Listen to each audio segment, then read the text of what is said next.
दोस्तों, मैं अनिल कुमार पलाशिया आज फिर आपके सामने एक महत्वपूर्ण लेख लेकर आ रहा हूं, जिसमें हम भारत के इतिहास से संबंधित कुछ महत्वपूर्ण जानकारी देखेंगे जो हमारी प्रतियोगिता परीक्षा के लिए बहुत ही महत्वपूर्ण है। तो आइए हम स्टार्ट करते हैं। हमारा पहला क्वेश्चन है, भारतीय पुरातात्विक जिसने पहली बार भीमबेटका गुफा को देखा और उसके शैल चित्र के महत्व को समझा, उसका नाम वीएस वाणक्कर जी था, है ना। वीएस वाणक्कर जी ने भारतीय इतिहास के जो भीमबेटका गुफा को देखा, उसको समझा और उसके बारे में जाना।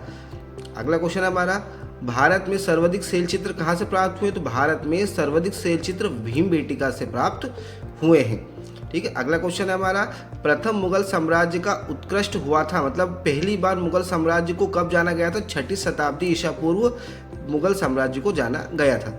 अगला क्वेश्चन है हमारा, धोलावीरा जिस राज्य में स्थित है वह कहाँ है? तो धोलावीरा जो है वो गुजरात राज्य में स्थित है। ठीक है। अगला क्वेश्चन देखते हैं हम, वह हड़प्पाई नगर जो 3 भागों में विभक्त था। तो धोलावीरा जो है वो तीनों ओर से नगर से विभक्त था, हड़प्पाई नगर। बौद्ध 109 बौद्ध गुफाएं कहाँ पर प्राप्त हुई है? तो 109 बौद्ध गुफाएं कनेरी में प्राप्त हुई है। कहाँ पर प्राप्त हुई है? तो कनेरी में प्राप्त हुई है। अगला क्वेश्चन है हमारा, आबू का जैन मंदिर बना हुआ है।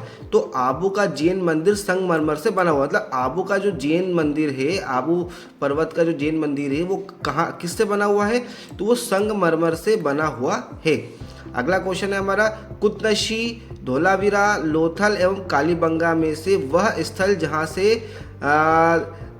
दवी संस्कार का प्रमाण मिला, मतलब देव संस्कार का प्रमाण मिला है। तो लोथल और कालीबंगा से संस्कार के प्रमाण मिले हैं। कहाँ कहाँ से मिले हैं? लोथल और कालीबंगा से मिले हैं। ठीक है। तो काय के संस्कार के प्रमाण मिले हैं। ठीक है। अगला है, हड़प्पा स्थल से सनोली के अभी हाल में उत्खनन से प्राप्त हुआ है। तो मानव समाधान, मतलब मानव के शव जो प्राप्त हुए हैं वो कहाँ से प्राप्त हुए हैं? हड़प्पा स्थल के सनोली से प्राप्त हुए हैं। अगला क्वेश्चन हमारा, आलार कलाम कौन थे? तो आलार कलाम गौतम बुद्ध के समकालीन गुरु जो दार्शनिक आचार्य थे, है ना। तो आलार कलाम कौन थे? तो आलार कलाम जो थे वो गौतम बुद्ध के समकालीन थे, और ये कौन थे? एक ही दार्शनिक आचार्य थे। ठीक है। अगला क्वेश्चन हमारा, बुद्ध की मृत्यु के पश्चात प्रथम बौद्ध संगीत की अध्यक्षता किसने की थी?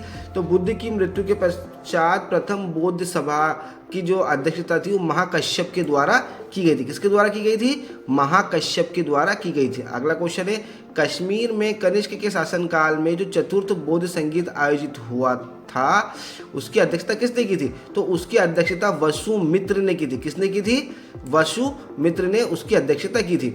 अगला, वह खेल कृत्य गुफा जिसमें 100 सिरों के बोधिधर का आकलन मिलता है ना। वह खेल कृत गुफा जिसमें 11 सिरों के बोधिधर का आकलन मिलता है।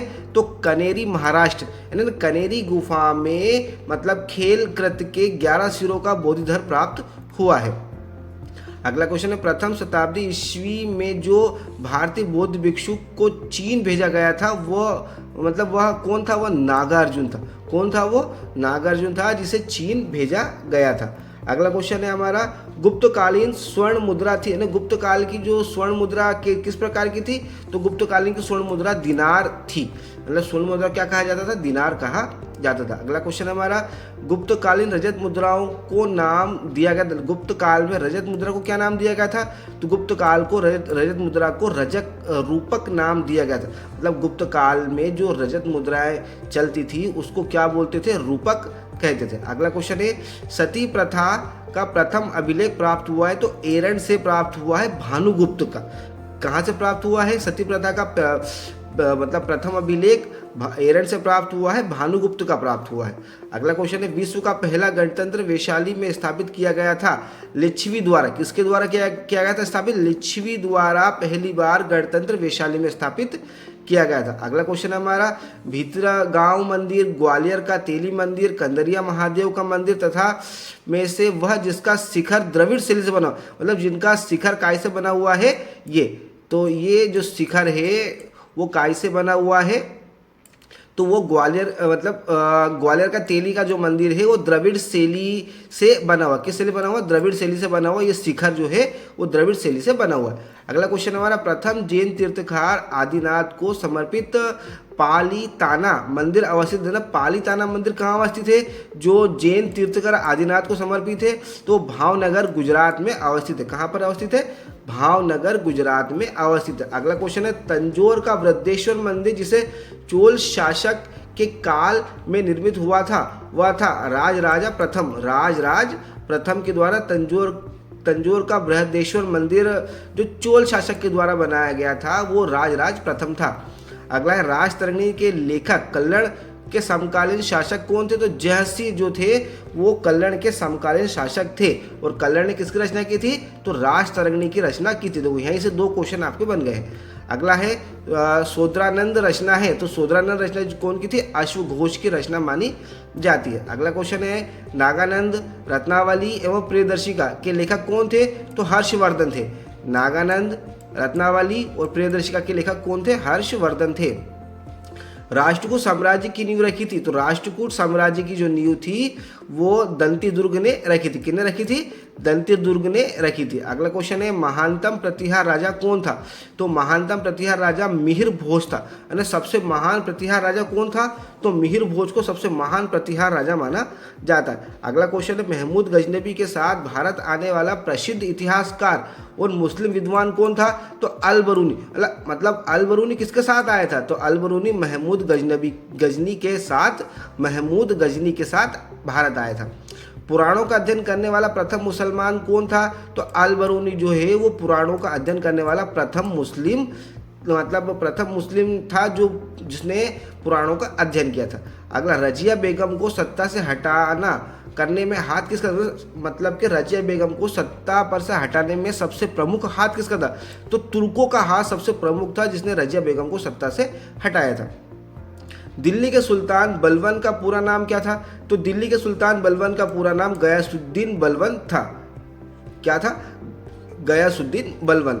अगला क्वेश्चन है, दिल्ली का वह सुल्तान जिसके विषय में कहा गया है कि उसने रक्त और लौह की नीति का पालन किया, मतलब रक्त और लौह की नीति को अपनाया, तो बलबन ने रक्त और लौह की नीति का पालन किया। अगला क्वेश्चन है, हक ए सर्व अथवा सिंचाई कर लगाने वाला दिल्ली का वह प्रथम सुल्तान कौन था, तो हक ए सर्व अथवा सिंचाई पर कर लगाने वाला दिल्ली का प्रथम सुल्तान फिरोज शाह तुगलक था। कौन था, फिरोज शाह तुगलक।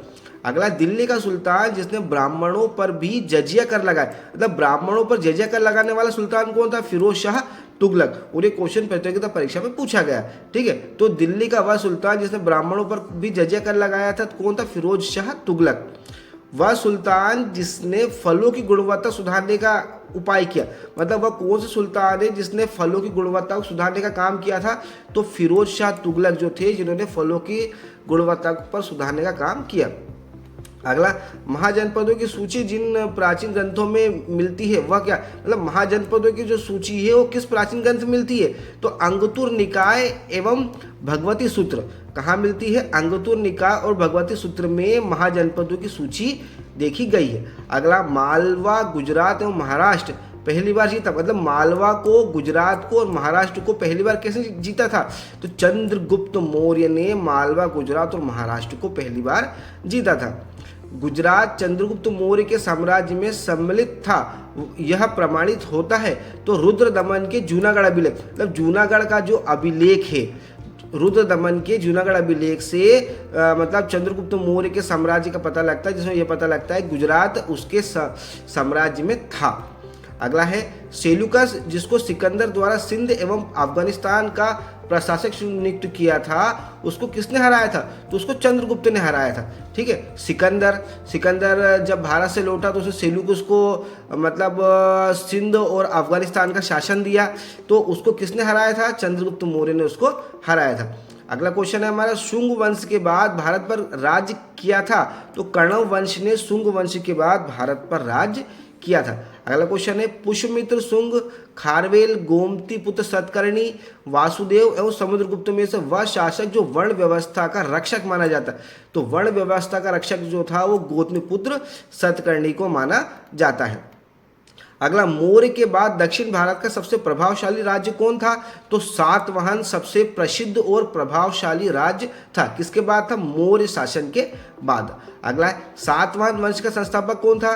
तो सातवाहन वंश का संस्थापक सिमुक को माना जाता है। अगला क्वेश्चन है, चीनी जनरल जिसने कनिष्क को हराया था, मतलब कनिष्क को हराने वाला चीनी जनरल कौन था? पान चाऊ चीनी जनरल था जिसने कनिष्क को हराया था। अगला है, वह मध्यकालीन सुल्तान जिसे आगरा शहर की नींव डालने एवं उसे सल्तनत की राजधानी बनाने का श्रेय जाता? सिकंदर लोदी। सिकंदर लोदी ने आगरा शहर की नींव डाली और उसे सल्तनत काल की राजधानी को भी बनाया था। अगला, गुलरुखी उपनाम से अपनी कविताओं की रचना लिखी, मतलब गुलरुखी के नाम से कविता कौन लिखता था? सिकंदर लोदी जो था वो गुलरुखी के उपनाम से कविताओं की रचना करता था। अगला क्वेश्चन हमारा, अन्न के ऊपर कर समाप्त करने के लिए जाना जाता, मतलब अन्न भंडार के ऊपर जिनने कर समाप्त किया था वो सिकंदर लोदी था। मतलब उससे पहले अन्न के ऊपर कर लगाया जाता था, तो सिकंदर लोदी ने उस कर को समाप्त किया था। भूमि उत्पादन पर लगने वाले कर को इंगित करता है खराज, उक्षय और मुक्तई। मतलब भूमि उत्पादन पर लगने वाले कर को कौन इंगित करता है? तो खराज, उक्षय एवं मुक्तई जो है वो इंगित करते हैं। अगला क्वेश्चन है हमारा, भारत का मध्यकालीन शासक जिसने इक्ता व्यवस्था प्रारंभ की थी, तो इक्ता व्यवस्था किसने प्रारंभ की थी? इल्तुतमिश शासक ने इक्ता व्यवस्था को प्रारंभ किया था। अगला क्वेश्चन है, सल्तनत काल में भू राजस्व का सर्वोच्च ग्रामीण अधिकारी कौन होता है? तो सल्तनत काल में भू राजस्व व्यवस्था का सर्वोच्च ग्रामीण अधिकारी जो था वो चौधरी था। ग्रामीण अधिकारी कौन था?